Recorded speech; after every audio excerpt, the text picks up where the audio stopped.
Well, look, everyone, we're about at that time of year. Yes, there's still some games to be played. There's certainly some games left to be played for my Oklahoma City Thunder, but it's about that time of year for the NBA offseason.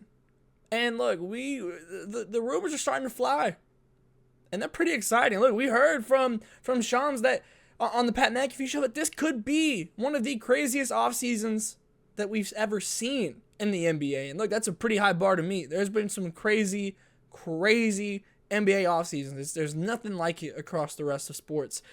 And the big reason for that is the name value that could be on the move. I think Giannis is the kind of shining star in the lights of those big names, but Kevin Durant is also one of those names. Look, the tenure in Phoenix is not going to plan. That it has not worked out. They have invested so much. They are in cap space hell, and it has not gone to plan. And Kevin Durant is currently 36 years old. Will be 37 right around the time that the next season rolls around. But it's still so damn good. So good.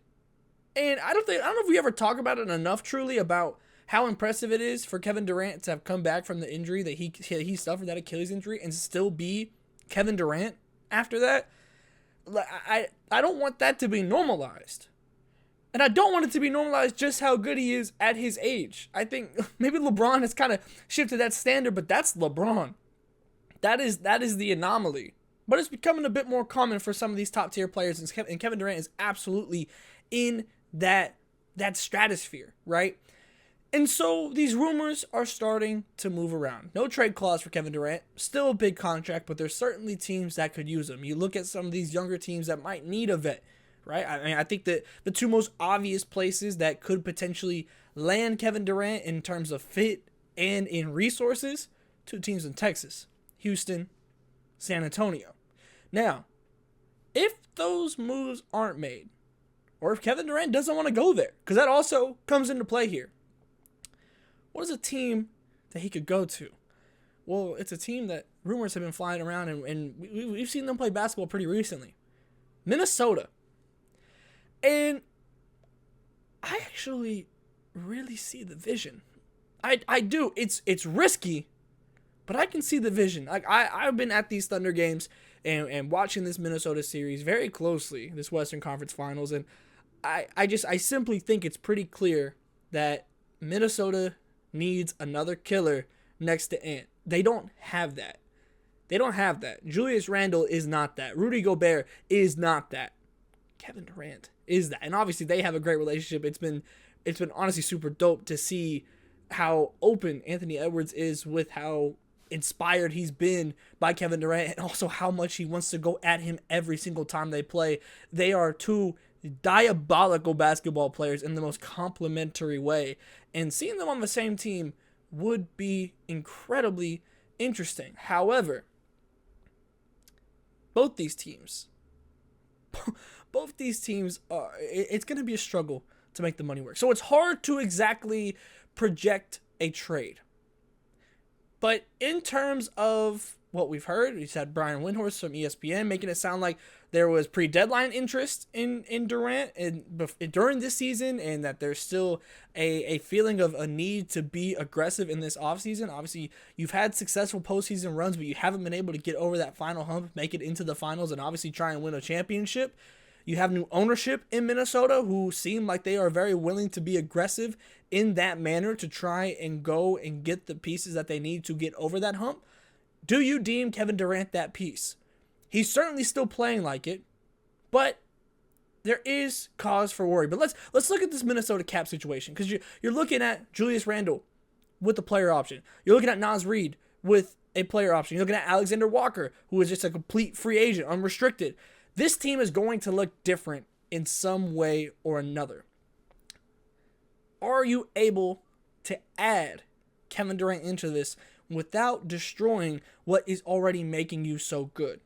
Because if you can make this deal where Julius Randle is a centerpiece of it in some way, or if they take in Julius Randle, they is in Phoenix, and then they ship him off, and it's another move that brings them assets, and they start to recoup. If there's any way that you can get this deal done with Julius Randle being the centerpiece involved for Kevin Durant, you do that in a heartbeat. Frankly, what Julius Randle did in that Western Conference Final Series was not enough. He's been solid. Obviously, you make the investment and trade Cat for him. He's just not the killer. He doesn't feel like a trustworthy number two.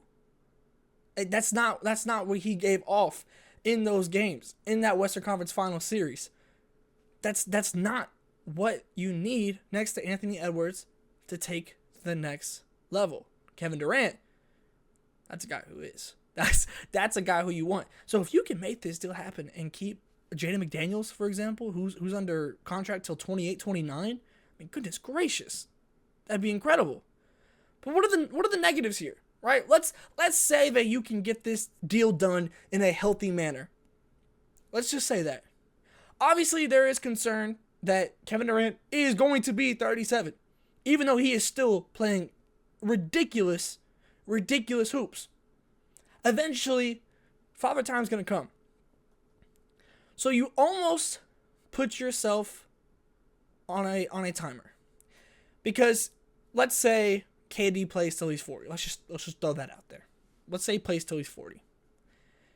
If you don't win a championship, if you don't make an NBA Finals run, I become very worried about what that looks like in terms of Anthony Edwards trusting what you are building. And again, I'm an Oklahoma City Thunder fan. Patience in building is what I've known and what has gotten the OKC Thunder to success. Because there were several times where you could have made the trade, gone for the star, gone and invested your picks. That hasn't happened. But the growth still arrived without rushing it. Does Minnesota believe that right now, in his current form, Anthony Edwards is the player that can go and do that if you add Kevin Durant? I think that's where you get into what pieces you're giving up, right? Because if you're able to keep, because they have some fantastic role players.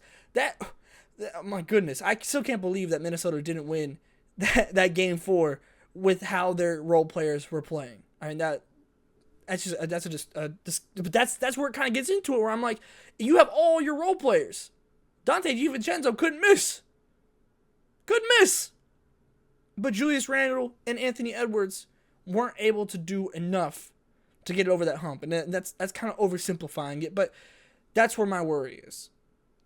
And that's where I feel like you would be worried if by the time that Anthony Edwards is 26, 27, have you already invested? Or then you cannot invest when it might actually be the time to go and take the leap. That's my worry. I still think you might take the risk. Because you've now made 2 of these runs. And if you're able to go and get Kevin Durant in a healthy trade where you aren't losing the majority of your depth, right? And we've seen some of these younger players be really, really solid for Minnesota. I mean, Terrence Shannon Jr. just kind of came up out of nowhere in that series and started playing fantastic against Oklahoma City.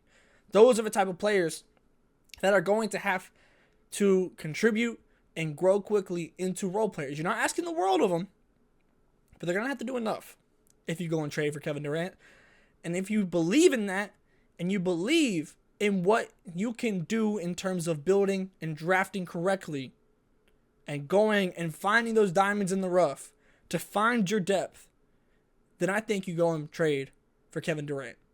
That's assuming that some of these younger teams that might have some more pieces, that are willing to give up some draft picks, that are willing to give up some of those young pieces, aren't able to go and beat you out.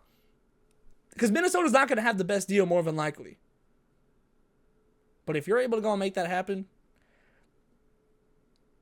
you find yourself a killer next to Anthony Edwards. And that should be scary for the rest of the NBA.